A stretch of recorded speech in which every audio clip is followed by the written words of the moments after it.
Welcome to The Cutting Edge with Lee Pierson. I'm moderator or a discussant, Steve Richins, and we'll be discussing the proposition Focused Thinking in Action. And the subtitle to this is Critically Comprehending the Concept of Reason. And with that initial start of the show, I'll hand it over to Lee. All right. Thank you, Steve. Hello, everyone. We're doing a couple of things today that are connected. One, I want to give a brief, pretty much the briefest possible lesson I can on what I call focused thinking. I'm going to use Steve as my subject, but anybody can tune into this. And I want to talk. I'm going to be using as examples many of the examples that I have used before, because I like them, I guess, from other talks. So some of you may have heard some of those talks, may have heard the examples. But after we do that, we're going to go on, and I want to apply the idea of focused thinking to a real and really important issue, because with the examples I often use, many of the examples are sort of puzzle problems, and it can be objected to them that they're not, they don't reflect life very well. Now, I actually don't think that objection is quite sound, but there's something to it.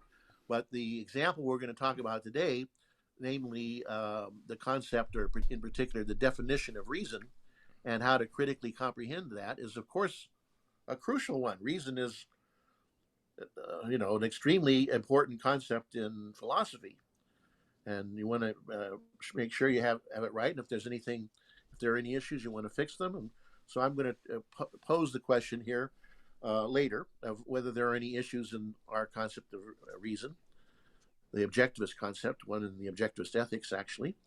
And if so, or if there are questions, how can we go about answering those questions and think about them?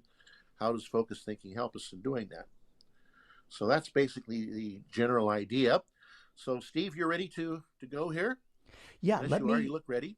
Yeah, let me give the definition from the objectivist ethics real quick. Hold on. Let's not do that, because I have to set up the. I have to give you some focused thinking technique first. Okay. Then we can go on to the definition, which you have ready to put on screen, right? We have that for. I do. Yeah. Well, that's gonna. We're not quite there yet. I want to build up to that. So let me start about focused thinking.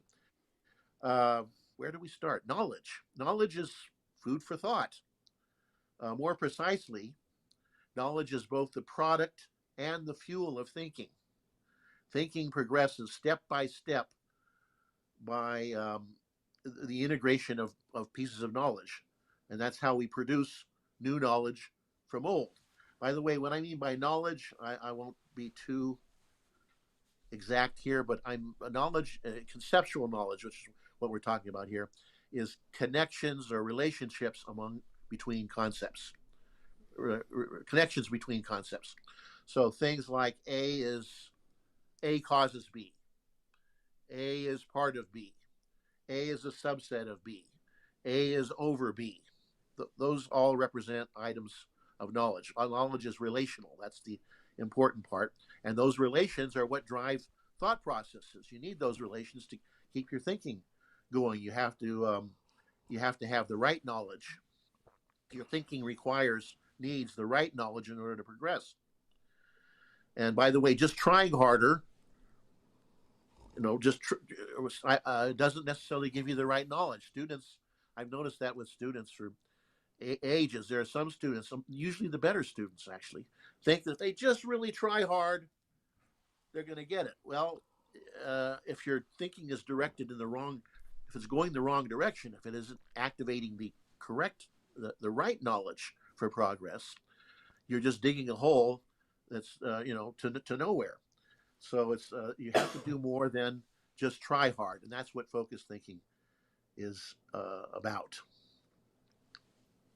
So let me talk a little bit about, before I continue with the nature of focused thinking, let me talk a little bit about automatization automatization. Most of you here, I'm sure, are familiar with that idea, that hard to pronounce word.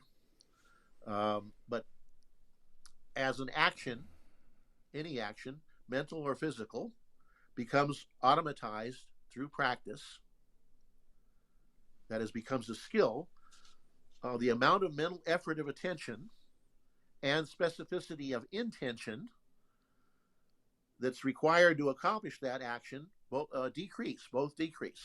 So I'm sure you want an example here. Let's take the classic example of driving a car.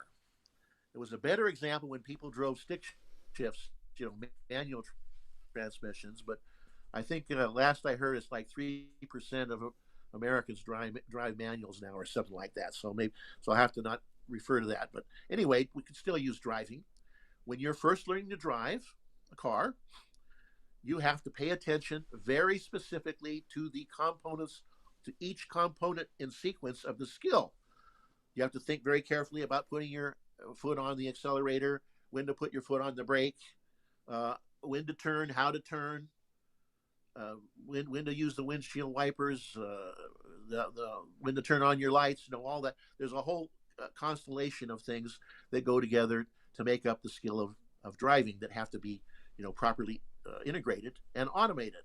And once you've got an automatic, you just kind of do it. You do the stuff. You don't have to pay as much attention or have a very specific intention. You get in the car, you just think to yourself, I want to go to the Kroger, the grocery store. That's where I usually go these days. So you just get in and kind of, even the route is pretty well automated. You don't have to do a lot of specific thinking. You don't have to exert mental effort, a lot of specific mental effort to get there. It just more or less happens, as long as the automatization is appropriate to the circumstances. But it's not always the case that it's appropriate. Sometimes you can have things automated and they're inappropriate. You can have misapplied automatism. And again, example I've used before in at least one talk, I'll bring it up again, is some years ago, I was driving with a friend of mine. We drove into one of these parking lots where you leave your keys in the car. Now this was before keys. Most keys nowadays are electronic, and it's harder to get into this problem. But just go back to the time when the keys were little metal things that you stick in and turn. So we got into the car, we drove into the parking lot. You leave your keys in the car. You're supposed to. And he got on his side, I got on my side, closed the doors, and what happened? You can guess what happened, right, Steve? Sure. You, that inkling, as you say, Well, I left the keys I locked the keys in the car, and and you have to. We managed to work out of it. Somehow I got into the trunk and burrowed back in, but it was a lot of trouble. And I do remember, now you mentioned inklings, feelings about thoughts, which are very important in guiding volition. Actually, as I closed the door, I had the feeling, the inkling, as the door was closing, that something is wrong here. The rock in the shoe feeling of there's something wrong here. I didn't quite know exactly what, but I knew something wrong, and then I kind of realized what it was, but I just couldn't grab the door. It was too late. The door got away from me when it was locked. So that's an example of a misapplied automatism. That is to say, where I lived at the time, which was New York City, it's perfectly reasonable to lock your car when you get out of it. That's what you generally do. It doesn't usually work. I mean, it's not fail-safe or anything, but that's what you do, and it's a perfectly appropriate response. But here was a slightly different context, and it's not appropriate to that context, because you don't normally leave your keys in the car, but here we're leaving the keys in the car.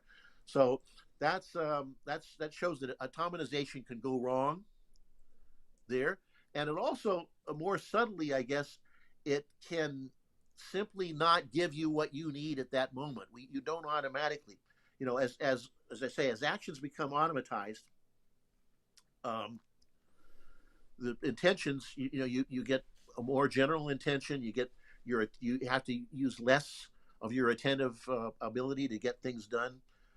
But even very well, let's say in the realm of thinking, even very well automatized mental processes do not necessarily activate all, well, they won't actually. They won't activate all that you know about a certain concept. You'll activate something when you're thinking about something. You're thinking about cow, you'll activate all kinds of facts about cow, but not everything that you know about cow will be activated. And in particular, you may or may not activate the particular knowledge that you need in order to accomplish, to advance your thinking. Automatized mental processes do not activate all you know, and they don't necessarily activate everything that you need in a given thought process. And thereby, you can become stuck or confused or mind wandering. Things can you can get into trouble. So a simple example I've used before, and I apologize to our English our listeners in London or maybe some other places, but I'm going to use this example anyway. Steve, hi Steve. How many outs are there in an inning in baseball? How many outs in an inning? Hey, don't think too much now. There's 16. Uh, I'm not a what did you say? 16 outs. Wow. Out. How many outs in An one inning? inning. Oh. I do not know. I am ignorant Now on you're not a sports. baseball fan. Yeah. I Well, would okay. I can tell you, and probably have some out there. The most common answer that people give is 3. And by the way, unfortunately, this question does not work for cricket. I'm sorry to say, so that's why the English audiences might be a little confused. But in baseball, an inning in baseball consists of, there are 2 teams playing, and each team has to get up to bat for it to be a whole inning. A baseball game has 9 innings, and each inning has a top half and a bottom half, and therefore there's 3 in each, and the answer is 6. That's the actual answer. But people frequently say 3. That's what I call the brain over mind answer. The brain over mind answer is what's automatized comes up. Now, in order to get what I call the mind over brain answer, to flip that, you have to do a little focused thinking, a very little bit. That is, to go beyond the automatic, you have to, you remember, when you do something that's automatized, you are thinking very specifically, you have very specific intentions, and you're exerting mental effort towards, let's see, did I get this?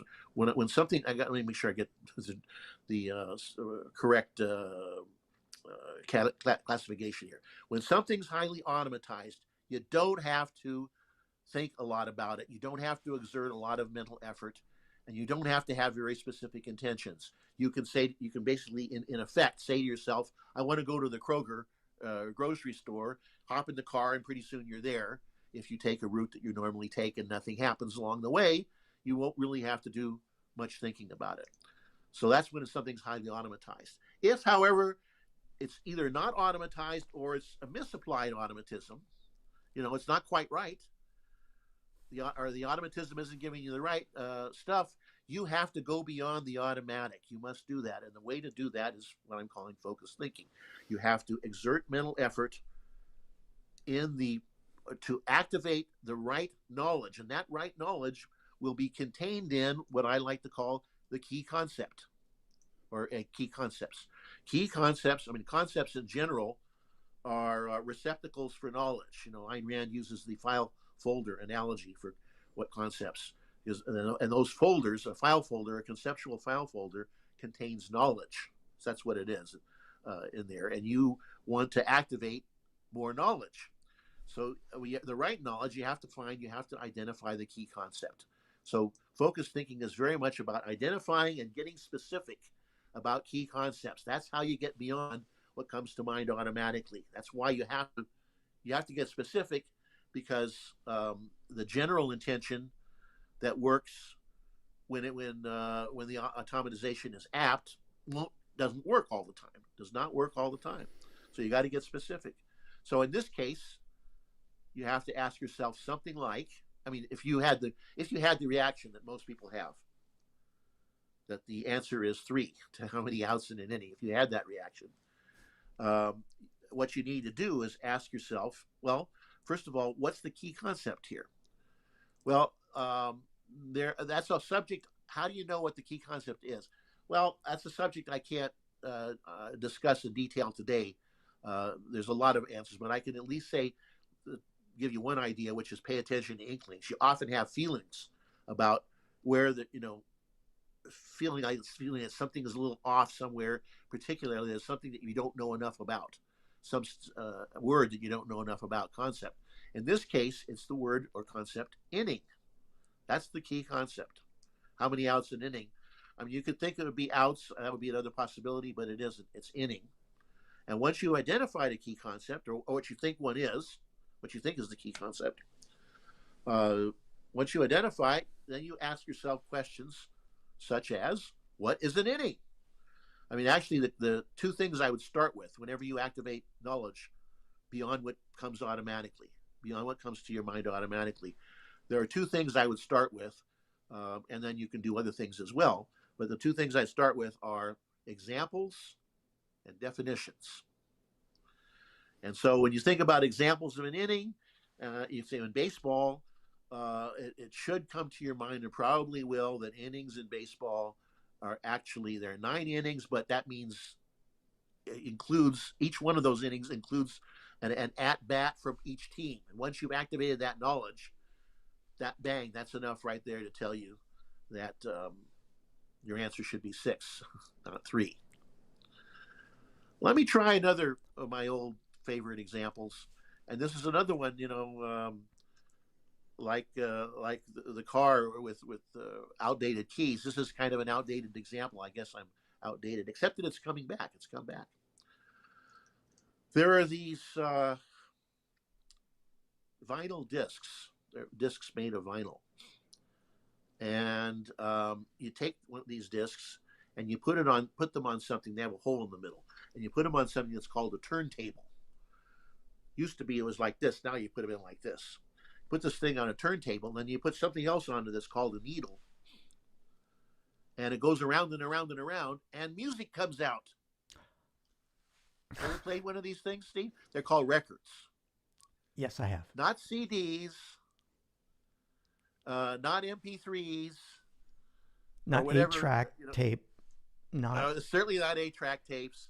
Boy, that takes you back, doesn't it? But these are called records. And they have the needle. You put the needle on it, and there are little wiggles in the track there that cause the needle to vibrate, and it produces some electric current, and that's amplified. You get sound. Anyway, the question is, you've seen these things, right, Steve? You know what I'm talking about. You've seen a record. Is that true? Yeah, I'm I old mean, enough. they made some comeback. They actually sell more turntables nowadays.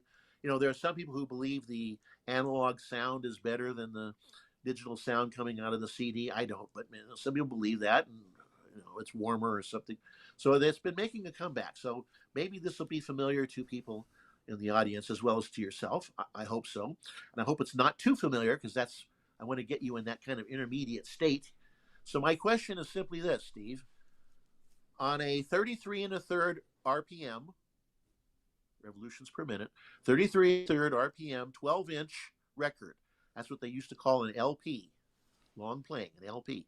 On a 33 1/3 RPM, 12-inch long playing record, how many grooves are there? How many grooves? 33 1/3 RPM, 12 inches in diameter record. How many grooves are there? 36 something. Okay, so you're basically taking a shot, right? Right. I mean, you're not saying that that that's true. No. Am I correct there? No, Yeah, not you're at taking all. a shot. Yeah. So when you're taking a shot, or I guess an answer I usually get here is something like, I don't have enough information. People will say, well, I want to know things. People want to know things like, what's the distance between the grooves? How are they spaced, or something like that. They want more information. So that's a good signal to do some More focused thinking. specific thinking. Get specific. identify a key concept, and activate knowledge about it. What do you think the key concept is in this question of how many grooves are there in a record? What do you think the key concept is? A revolution?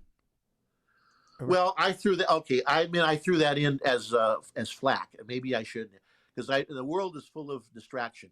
The revolutions per minute, it turns out, it doesn't matter. But just go back to the original question. Probably I shouldn't have thrown in, as you know, at this stage, all of this confusing curveball stuff. Probably I shouldn't have. So let's go back to the original question, which was simply how many grooves are there on a record? Forget that other stuff that's thrown. How many grooves are? What do you think the key concept there is?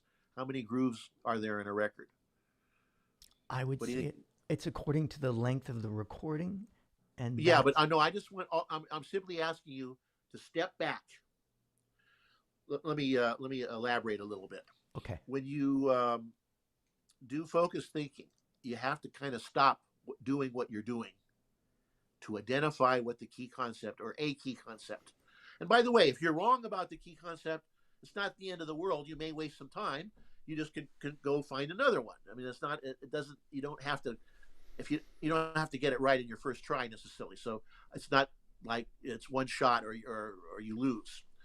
But anyway, what you want to do is stop trying to solve the problem, and just try to focus on this question. What do you think in this question? How many grooves are there on a record? You know, long playing, but I'll just say on a record. How many grooves are there on the record? What do you think is a key concept? An idea that might be slipping by too quickly in your thinking? A concept about which we need to activate more knowledge. What do you think that might be? Well, it's got to be groove, question? But I don't know. Grooves, correct. Okay. Correcto. So let's go to that. Ask yourself, what is a groove? I don't know if a definition. See, I say start with definitions and examples. I'm not sure if a definition will get you very far. If you know a definition, you know it's something, and I'm not sure I even know one here, but it's something like an indentation. Indentation is not quite the right word, but it's something that goes into the record and has some wiggly parts to it and goes around. So I'm not doing too well on definition. But how about an example? Give an example. And what you might want to do here, Steve, you got a piece of paper there somewhere with a pencil? I do not. I guess I didn't set you up properly. Should I get no pencil? No, not. Oh my, no pencil. Okay, you're gonna have to do this. You're gonna have to use imagination. A pencil was easier. Can you imagine a record and start at the top, edge, and trace what a groove would look like? What kind of shape does a groove make in a record? I'm making the shape right there. So, what kind of shape is that?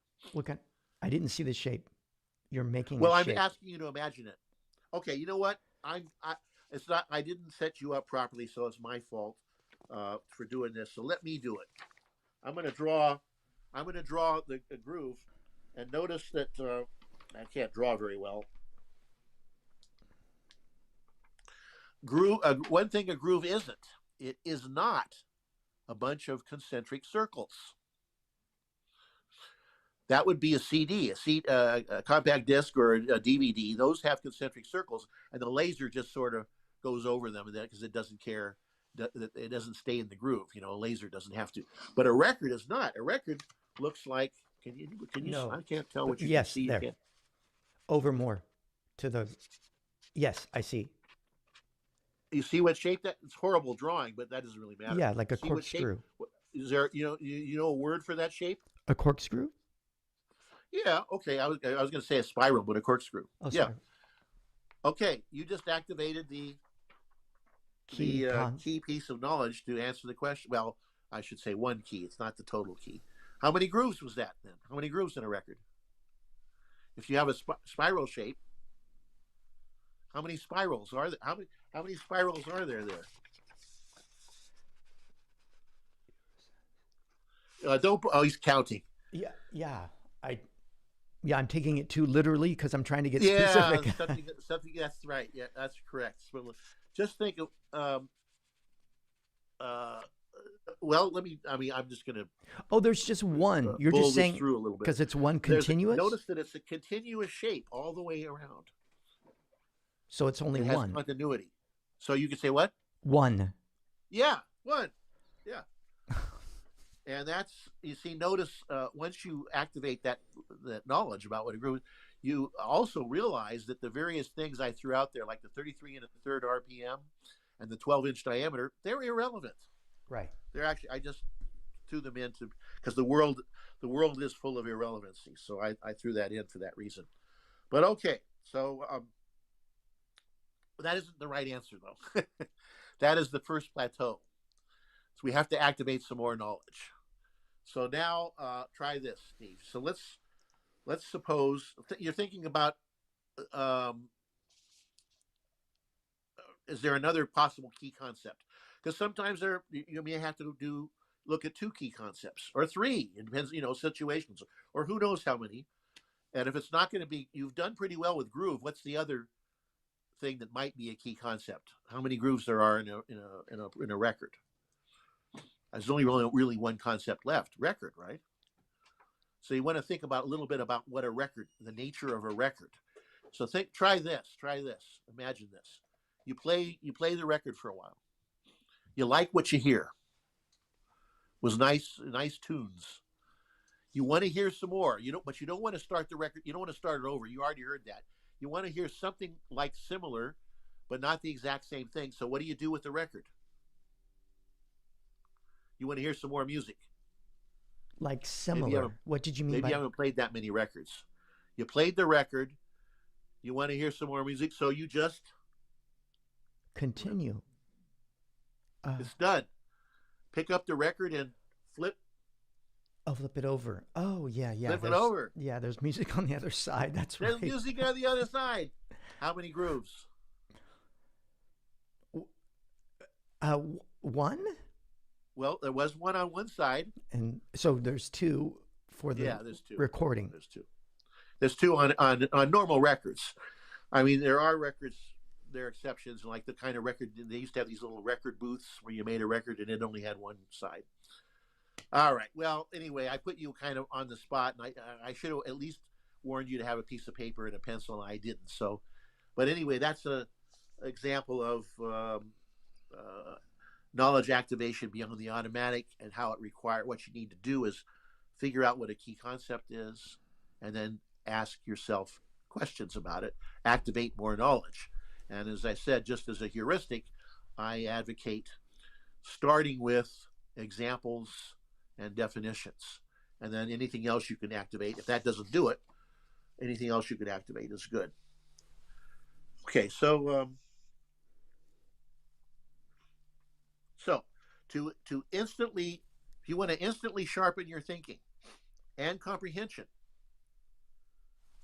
my advice is always be on the lookout for key concepts. Concepts, yeah. Always be on the lookout. Pay attention to your inklings, feelings. There's some other ways of finding out key concepts, but I'm not getting into that today. Pay attention to your feelings, inklings, feelings about thoughts, the feelings, because you'll have a feeling that something is not quite right here. I don't quite know enough about this. That's a good indicator that you need to consider whatever that is as a key concept. Pay attention to and follow up on your inklings in order to effectively. This is how to effectively go beyond the automatic, go beyond, and it's the most obvious, I think, usage of this on a day-to-day basis is comprehension of any kind. Reading comprehension when you're reading a book. If you have inklings that something you're not quite getting it, if you have this feeling of something doesn't quite hang together, see if you can identify key concepts in the text and ask yourself, what else do I know about this? What's the definition, examples, and what else do I know about this? Until you solidify your comprehension. Same thing. I do it when I'm listening to lectures. Listen to somebody, and something comes by and say, I'm not quite sure. It doesn't quite hang together. I got that rock in my shoe feeling. I try to figure out what the key concept is, and then ask questions about it. That's how you develop the ability to ask good questions, is to identify those things. So it could be comprehension of lectures, when you, in discussions with other people, reading comprehension, any kind of comprehension. Always be on the lookout for key concepts, and that particularly means paying attention to inklings. Now let's see. Why do I call this focused thinking? This process focused thinking, because you have to focus it more narrowly. Whatever your intentions are, you have to focus more narrowly, because that's the nature of it. It's de-automatizing in effect. Um, the process of focused thinking is in effect the opposite of automatization, or the opposite process. Um, Automatization enables you to carry out a function with only a very general intention, like when I said in driving. To go beyond that automatic function requires a more specific intention, the exact opposite. So you're in effect de-automatizing when you do what I call focused thinking. A more specific focus on a specific object, usually a concept. I say you're looking for a key concept. It doesn't have to necessarily be a key concept. It might be a key phrase.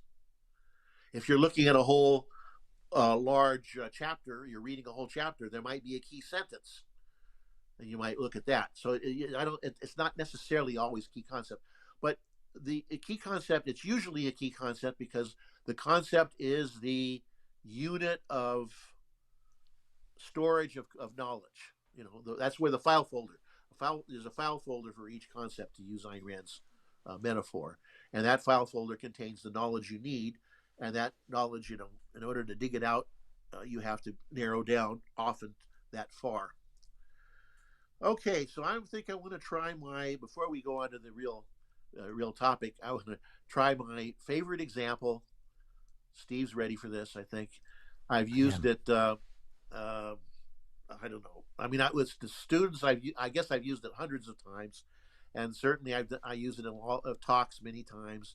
And I introduced it to an objectivist audience in 1988, Staten Island. And this was really to illustrate inklings. But it also illustrates the general process that I'm trying to describe here, of getting specific on the key concept to make progress in thinking. So here it is. I think we established that you don't remember this, but it does. Anyway, let's try it and see what happens. So my question is, in the state of California, because that's where you are right now, Steve, I'm right about that. You're in California. That's correct. In the state of California, is it legal for a man to marry his widow's sister? Is that legal in California?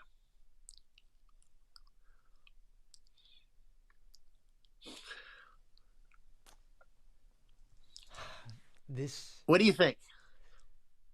It's impossible. Legal? Not legal? What was that? Well, you can't marry a dead person, or okay. So yeah, you unfortunately you got the right answer.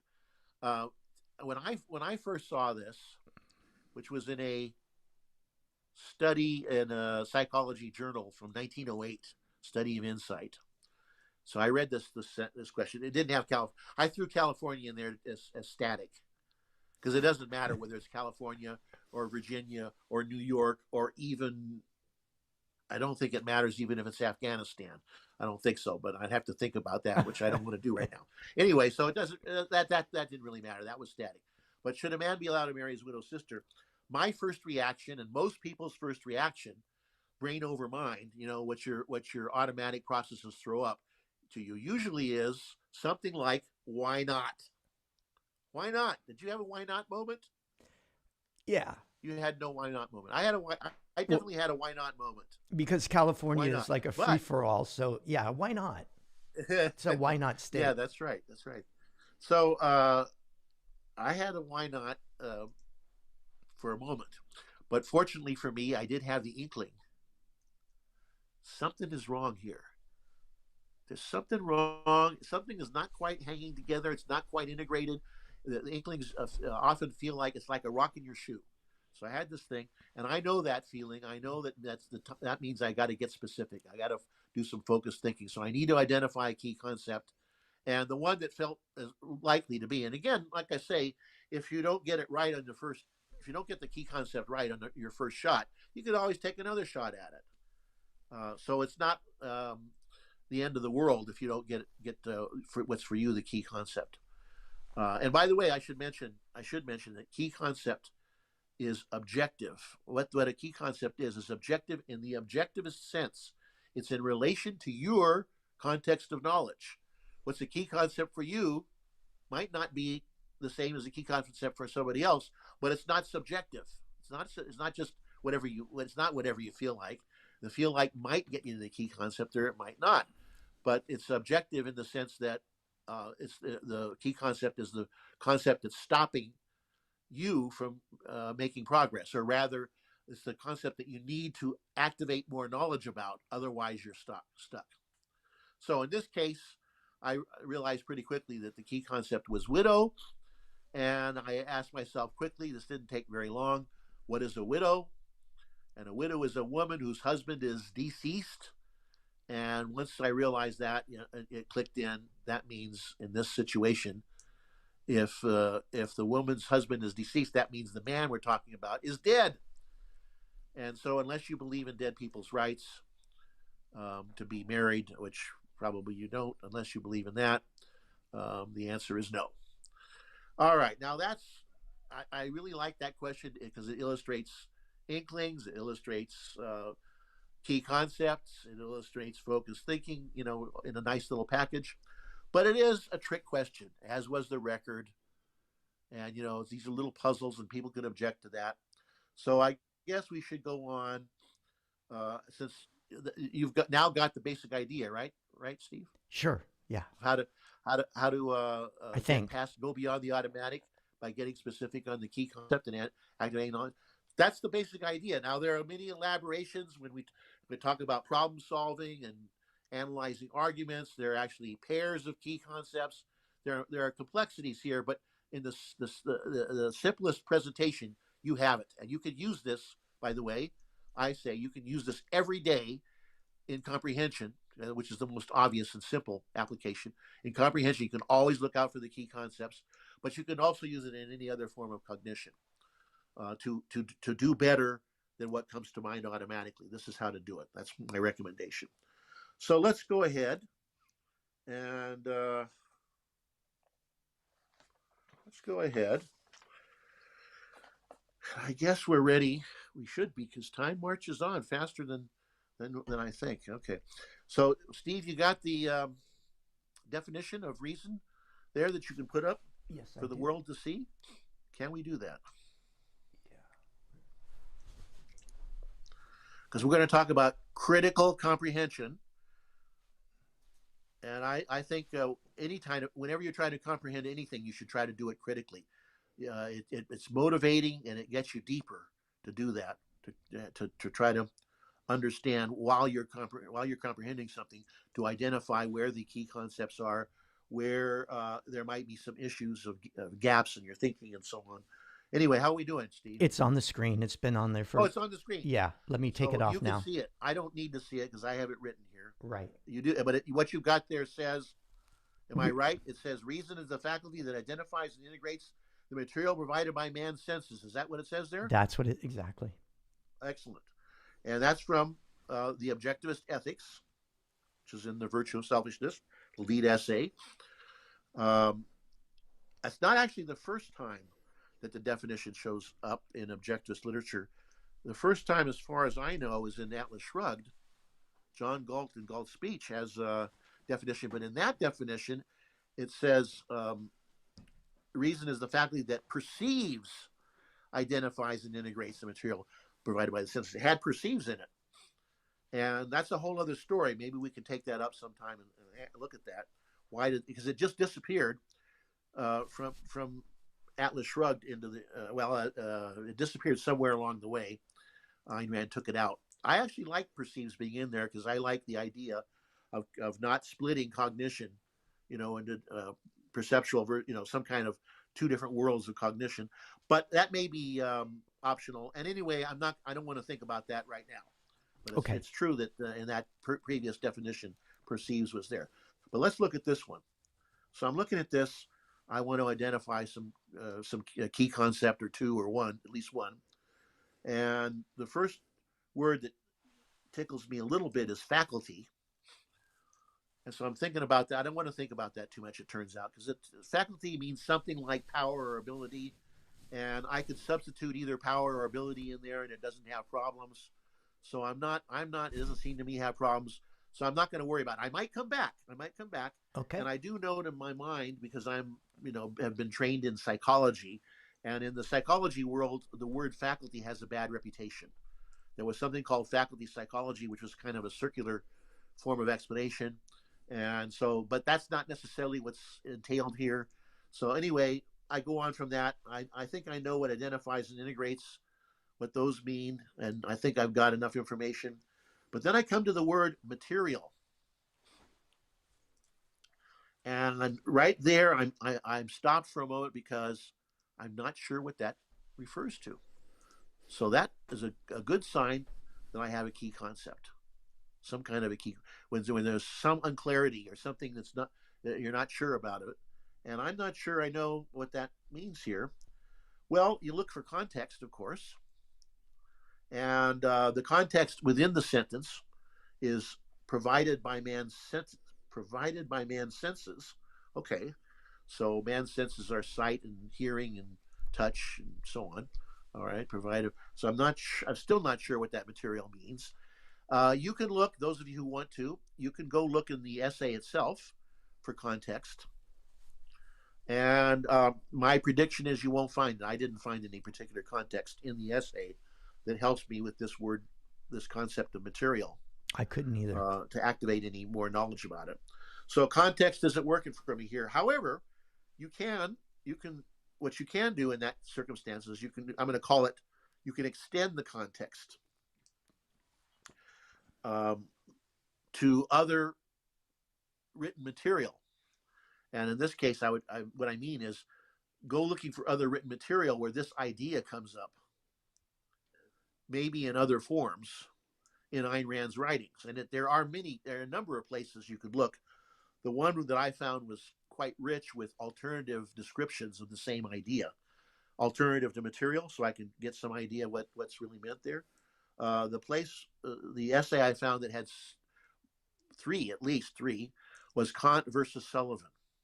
And you'll find it in other places too. But if you go to Kant versus Sullivan, she uses some other phrases, and you can tell by the text when you read it that this is basically in place of the material, of the word material. She uses the phrase evidence provided by the senses. She uses the phrase sense data, and the phrase perceptual data. Okay, those are the three. I'll repeat them again in a moment, but let me just say those are basically what she uses in that essay in lieu of or instead of material provided by the senses. So I said you look for definitions, and so I looked for definitions here, and I printed some definitions somewhere. Here we go. I went to the internet and I went to the Merriam-Webster dictionary for definitions, and as an adjective, it has meanings like relating to or made of matter, physical rather than spiritual or intellectual, formal. Okay, so it's got some relating to or derived from or consisting of matter, relating to matter rather than form, or relating to the subject matter. Anyway, there's a lot of stuff in here that's quite physical, but that's for the adjective. And what part of speech is it in this particular connection? Noun. It's not an adjective; it's a noun. And the noun here is got the definitions. I'll just read them off. Uh, the elements, constituents, or substances of which something is composed or can be made. So elements, parts, pieces that you can make something from. Matter that has qualities which give it individuality and by which it may be categorized like sticky material, explosive materials. That doesn't seem to be it. Something such as data that may be worked to in a more finished form, material for a biography. That's not quite it either. Something used for or made the object of study material for the next semester. That has some similarity, but that's not quite it either. A performer's repertoire, that's not it. So the next ones aren't. So the one that seems closest here is the first definition under the noun of the elements, constituents, or substances of which something is composed or can be made. So that makes some sense. So if I go back now to, Can you repeat that again? yes, I'll repeat. That's the first definition of the noun. The elements, constituents, or substances of which something is composed or can be made. So I guess the idea is that the materials, let me go back here, integrates the material provided by, so the material is this stuff that is somehow integrated. But I'm not getting the sense in this definition from the noun that we're talking about some kind of physical object. I don't get that sense at all. It's kind of unspecified what the nature of the material is. And in the definition, material provided by man's senses, what kind of stuff does man's senses provide? What is that? Do man's senses provide physical objects? Well, now I've got another thing to worry about. What provide means. I'm a little worried about that now, but I don't think the physical objects are already there. The senses don't provide them; they provide something. And again, now going back to the extended context, where she says evidence provided by the senses, sense data, perceptual data, that seems to clearly be talking about, as far as I can tell anyway, that's clearly talking about mental phenomena, something to do with the mind, consciousness. So that for that reason, I think this material is some kind of mental stuff, something that's mental in nature. Now one might suppose, well, couldn't it be that material refers to physical objects here, the things perceived, the objects perceived?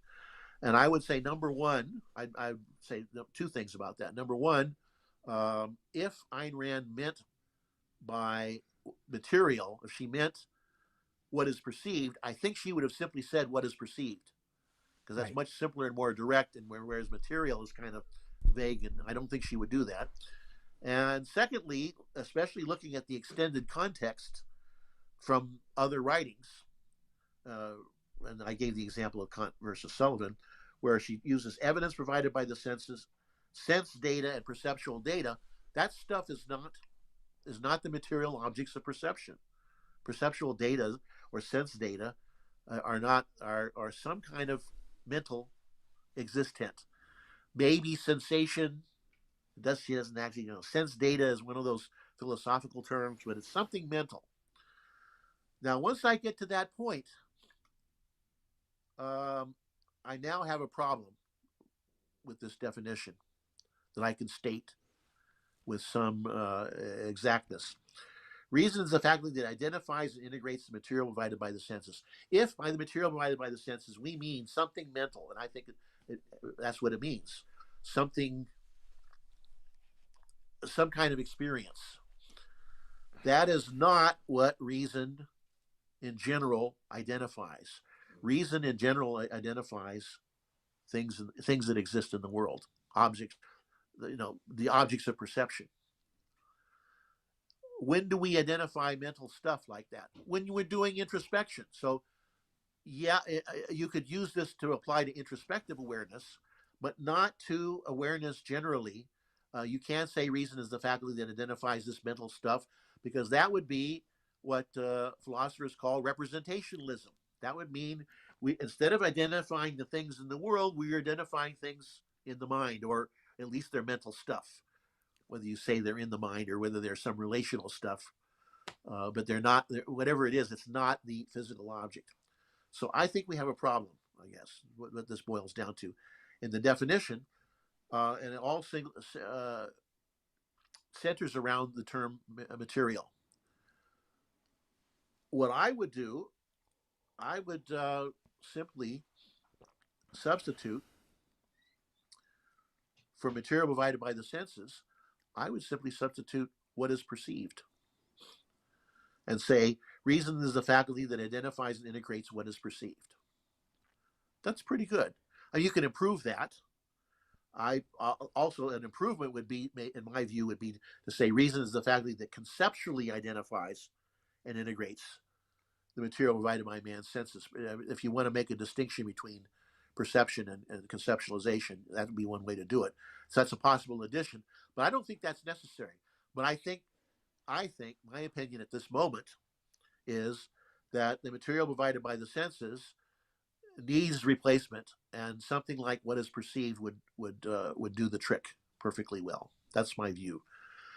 Now, we're going to go shortly. We're going to go over to Clubhouse, and maybe some of you can comment on that. Maybe you have, maybe you can defend the notion of material provided by the senses. I would say at the very best, the phrase "material provided by man's senses," at the very best thing I could say about it is that it's not, it's ambiguous or unclear.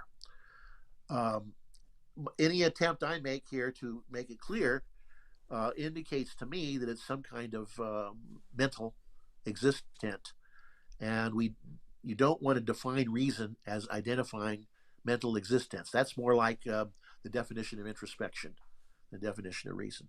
So there's a little focused thinking on a really important issue: the comprehension, understanding of what the concept of reason is and how it should be defined. And maybe my analysis is not entirely correct, and maybe somebody can point out flaws in it in this Clubhouse. I'm open to that, but it's in any event, it's worth thinking about. It's something that's worth thinking about, and you won't think about these things. These things will just whiz right by you if you don't use focused thinking. You won't get the depth of penetration into your subject if you don't try to identify the key concepts in what you're thinking about and activate more knowledge about those things. So, Stephen, you want to comment, question? I know a relatively simple thing that objectivists will say is, Yeah, or at least I want to say this is, well, say when it. I Yeah, when I read or when I'm trying to comprehend something, I'm looking for fundamentals and essentials yeah. and universal uh, ideas. But you're going to say that that's not adequate enough. I mean, you need that initially to have your concepts grounded enough, but now we're into a specific action, and action's very vague. So the actions are hyper contextual, and they require more than just essentials, fundamentals, and universal ideas. Certainly, yeah. I mean, you want to focus on something essential, of course. But here, when we're talking about comprehension, let's say, of written material or spoken material, you want to identify the essentials, but you also want to make sure that the essentials, whatever they are, that when you are thinking about them, you activate all of the knowledge you need about those essentials. So, I would say that the concept of material is a very important concept here, crucial to this definition. But that is the whole story. Yes, you're right. There's more to it. The story, it is an essential part of the definition. You can't just uh, get rid of that and have any kind of concept here. It's very essential, but it's also necessary to activate enough knowledge about that concept to know exactly what it means, and that's what's missing. Right. So I don't know if that answers your point. Yeah, we're always looking for essentials and fundamentals, but we also, when you do that, you have to make sure that you activate all the needed knowledge about those essentials, and that doesn't happen automatically. It's not like when your mind focuses on a concept. It's not like the file folder is totally emptied into your head automatically. It doesn't work that way. It can't, because that's too much knowledge. That'd be way too much knowledge. You can't hold that much at once. We have limits on what we can deal with at once, as you well know. So it doesn't empty the whole file folder into your head. It empties some of it. And what may be essential and automatized in one context is not the essential. It might not be the essential knowledge to activate in another context. And therefore, you have to go beyond the automatic. So yeah, this is no certainly no. It's perfectly consistent with the idea that we need to focus on essentials, which I fully agree with. You need to focus on them and activate the important knowledge about those essentials, and that's what's not automatic. Yes, and in the case of material, that specific example is used in history, in the history of thought in various ways, but mostly in a physicalistic way, as you pointed out from the dictionary. So, and Yeah, well, Rand you is know, I'm using still it. wondering. Yeah, I'm still not. I can't say I'm 100% sure of what Ayn Rand had in mind, but I don't think she had in mind the objects of perception because she would have just said that. And also, the object of perception doesn't really fit. The objects of perception provided by man's senses. No, well, that's you could say the objects of perception as grasped by by man's senses. You could say that, but that would be wrong too. That would not be correct because we don't perceive the objects as perceived by the senses. We perceive the objects. It's really a mistake to say that we perceive things as we perceive them. I mean, that's just not the way to say it. It just doesn't make sense. What I could expand on that in our discussion, haven't we? We've not reached time to flip over to Clubhouse, haven't we? Sure, let's do that. Yeah, we'll meet everyone over So at I don't know. Clubhouse. I hope to see all of you, well, hear all of you over at Clubhouse, where we're going to go right now, and you can have at me, or we can discuss focused thinking, we can discuss reason, or anything else. But let's do that now. Shall we do that now, That sounds Steve? good. Okay, we'll see you there. Okay. Thank you. Okay, bye.